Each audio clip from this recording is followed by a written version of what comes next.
চট্টগ্রামে ব্যাপক উৎসাহ উদ্দীপনা ও ধর্মীয় ভাবগাম্ভীর্যের মধ্য দিয়ে আহলে হাদিস আন্দোলন বাংলাদেশের এক বিশাল ইসলামী সম্মেলন অনুষ্ঠিত হয়েছে।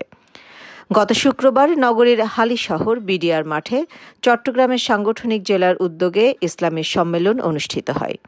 এতে প্রধান অতিথি ছিলেন সংগঠনের আমির ও রাজশাহী বিশ্ববিদ্যালয়ের আরবি বিভাগের সাবেক প্রফেসর ড.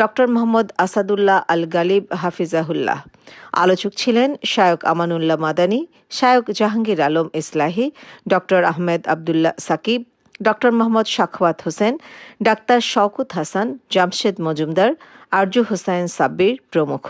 সর্বক্ষেত্রে সর্বশেষ রাসূল মুহাম্মদ সাল্লাল্লাহু আলাইহি ওয়াসাল্লামের অনুসরণের প্রতি গুরুত্ব আরোপ করেন এবং মুসলিম উম্মার ঐক্য এর একমাত্র মানদণ্ড হল পবিত্র কুরআন ও বিশুদ্ধ হাদিসের অনুসরণ করার আহ্বান জানান তারা।